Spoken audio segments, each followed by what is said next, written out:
Hello കുട്ടീസ്, welcome back to Xylem learning. It's me Anu. ഞാൻ നിങ്ങളുടെ സ്വന്തം അനു മിസ് ആണ്. ഓക്കെ, അപ്പൊ നമുക്ക് സമയം വൈകാതെ തന്നെ നമ്മളുടെ എക്സാമിന്റെ അല്ലെ, നമ്മൾ ക്രിസ്മസ് എക്സാമിന് വേണ്ടിയിട്ട് മെയിൻ ആയിട്ട് നോക്കുന്ന കുറച്ച് പോർഷൻസ് ഉണ്ട്. അപ്പൊ നമ്മുടെ ചാപ്റ്ററിൽ നിങ്ങൾ ഡെസിമൽ ഓപ്പറേഷൻസിലെ ദശാംശ രീതിയിൽ കുറച്ച് ആക്ടിവിറ്റീസ് ചെയ്തിട്ടുണ്ടാവും. അതിൽ ഏറ്റവും ഇമ്പോർട്ടന്റ് ആയിട്ടുള്ള എന്റെ മക്കൾക്ക് കുറച്ചുകൂടി കൺഫ്യൂസ്ഡ് ആയിട്ടുള്ള ഒരു ഭാഗമായിരിക്കും ഡെസിമൽ ഡിവിഷൻ എന്ന് പറയുന്നത്.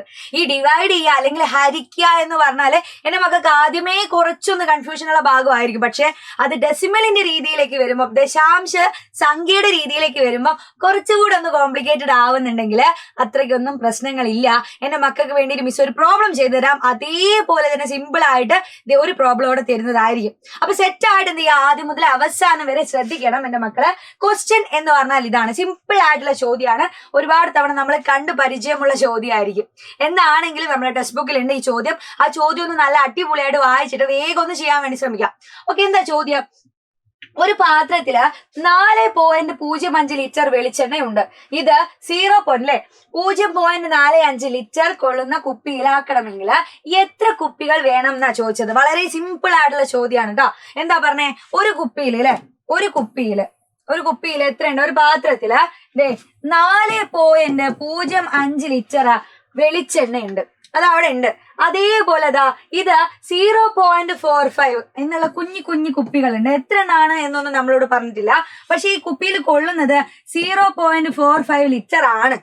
അങ്ങനെ എത്ര കുപ്പികളിൽ നിറച്ചാല് ഈ വെളിച്ചെണ്ണ കറക്റ്റ് ആയിട്ട് നമുക്ക് എന്താക്കാൻ പറ്റും? ഈ വലിയ കുപ്പിന്ന് ഒഴിവാക്കാൻ പറ്റും എന്നാ ചോദിച്ചേ. അപ്പൊ നമുക്ക് എന്ത് കണ്ടുപിടിക്കണം?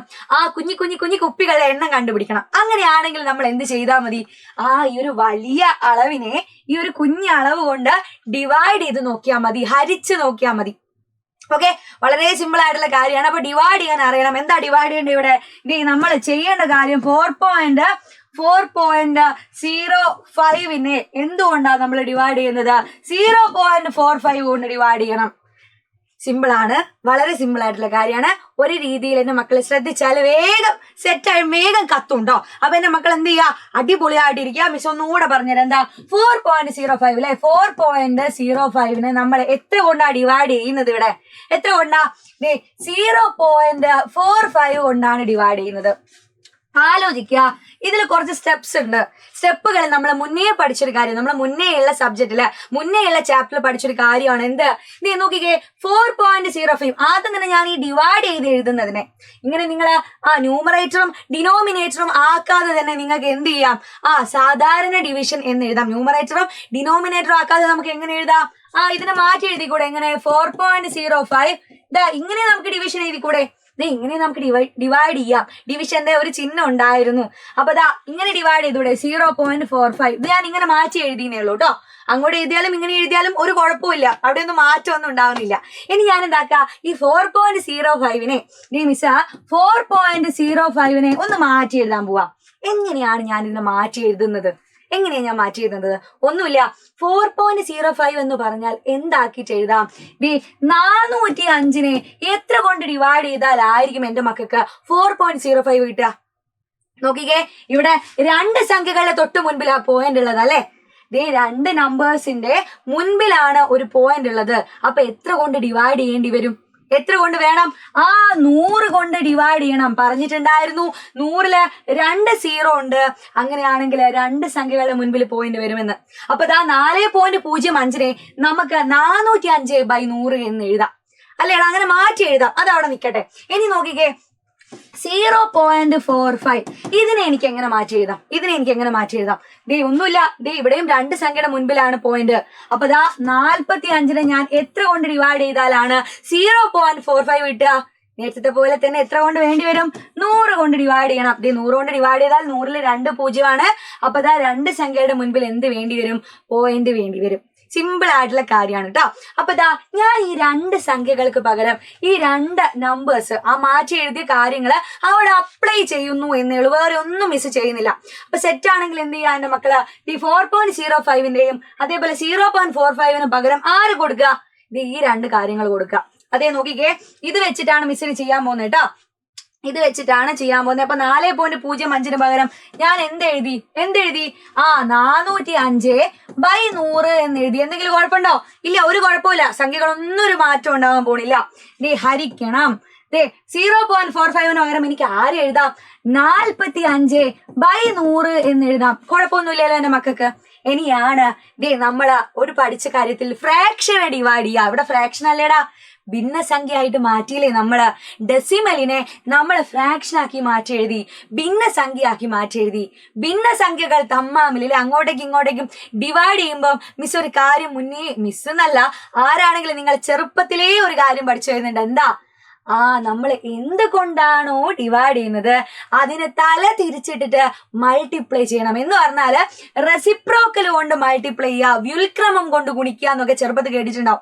ഓർമ്മയുണ്ടോ എന്റെ മക്കൾക്ക്? ഒന്നുമില്ല കേട്ടോ. ഇനി അതെന്താ വ്യുൽക്രമം, ഉയിന്റമ്മ, അതൊന്നും എനിക്ക് അറിയില്ല എന്നൊന്നും വിചാരിക്കണ്ട കേട്ടോ. ഇതാ എന്തുകൊണ്ടാണോ നമ്മൾ ഹരിക്കുന്നത് അതിനെ തല തിരിച്ചിടുന്നതിനെ നമ്മൾ വ്യുൽക്രമം എന്ന് പറയാം. തല തിരിച്ചിടുമ്പോ 100 മേലെ പോകൂലേ, 45 എന്താ കൂടാ താഴോട്ട് വരും. അതല്ലേ ഉണ്ടാവുള്ളൂ. അപ്പൊ ദാ നോക്കിക്കേ, 405/100 നമ്മൾ എന്ത് ചെയ്യാ? 45/100 കൊണ്ട് ഹരിക്കാന്ന് പറഞ്ഞാല് തല തിരിച്ചിട്ടാല് 100/45 ആവൂലേ. അങ്ങനെ തല തിരിച്ചിട്ടിട്ട് എന്ത് ചെയ്താ മതി? ഗുണിച്ച് കളഞ്ഞാ മതി. പിന്നെ ഹരിക്കൽ അവിടെ കാണാനേ പാടില്ല. നമ്മൾ എന്ത് ചെയ്യണം? ഇതിനെ തല തിരിച്ചിട്ടിട്ട് ഗുണിച്ച് കളയുക. അതാണ് റെസിപ്രോക്കൽ കൊണ്ട് മൾട്ടിപ്ലൈ ചെയ്യുക എന്ന് പറയുന്നത്. സിമ്പിൾ ആയിട്ടുള്ള കാര്യമാണ്. ഇനി നോക്കിക്കേ എന്റെ മക്കള്, ഇതിൽ മെയിൻ ആയിട്ട് ഒരു കാര്യം ശ്രദ്ധിക്കാനുള്ളത് എന്താടാ? നോക്കിക്കേ, മുകളിൽ 100 താഴെ 100. ഞാൻ എപ്പോഴും പറഞ്ഞിട്ടുണ്ട്, മുകളിലും താഴെയും ഒരേപോലെ പോകുന്ന സംഖ്യകൾ ഉണ്ടെങ്കിൽ നമുക്ക് എന്ത് ചെയ്യാം? വെട്ടിക്കളയാം, ക്യാൻസൽ ചെയ്ത് കളയാം. അപ്പൊ മുകളിൽ താഴെ 100 ഉള്ളത് കൊണ്ട് ഞാനത് ക്യാൻസൽ ചെയ്തു. ഓക്കെ, ബാക്കി ആരൊക്കെയാ ഉള്ളത്? 405/45 എന്നുള്ളത്. അപ്പൊ 405/45 എത്രയായിരിക്കും? മക്കളൊന്ന് വേഗം ഡിവൈഡ് ചെയ്ത് നോക്കുക. 405നെ 45 കൊണ്ട് ഡിവൈഡ് ചെയ്യുമ്പോൾ എന്റെ കുട്ടിക്ക് 9 കിട്ടും. 9. അപ്പൊ ആ ഉത്തരം എത്രയേ ഉള്ളൂ? സിമ്പിൾ ആയിട്ട് കിട്ടി. എന്താ നമ്മളെ ചോദ്യം ചോദിച്ചേ? എത്ര കുപ്പികളിലാക്കാം? 9 കുപ്പികളിലാക്കാം എന്ന് കിട്ടി. പക്ഷേ ഇത്രയും സ്റ്റെപ്പ് എന്റെ മക്കളെ ചെയ്താൽ മാത്രമേ നമ്മളുടെ ഡിവിഷൻ സാധാരണ ഡിവിഷൻ എന്ന് പറയുന്ന കാര്യത്തിൽ എന്റെ മക്കൾക്ക് ഫുൾ മാർക്ക് കിട്ടുള്ളൂ. അപ്പൊ ഇതാണ് ഡിവിഷന്റെ രീതി. വളരെ സിമ്പിൾ ആയിട്ടുള്ള രീതിയാണ്. മനസ്സിലാക്കിയാൽ വേഗം മനസ്സിലാവും. ഓക്കെ, മനസ്സിലാക്കിയാൽ വേഗം മനസ്സിലാവുന്നല്ല, ഒന്ന് ശ്രദ്ധിച്ചാൽ വേഗം മനസ്സിലാവും. ഓക്കെ, അങ്ങനെയാണെങ്കിൽ സെറ്റ് ആണെങ്കിൽ നേരത്തെ ചെയ്ത പോലെ തന്നെ എന്റെ മക്കൾ എന്ത് ചെയ്യാം? ഈ ഒരു സംഖ്യ 0.045നെ 0.05 കൊണ്ട് ഡിവൈഡ് ചെയ്യാം. അപ്പൊ ആദ്യം എന്ത് ചെയ്യണം?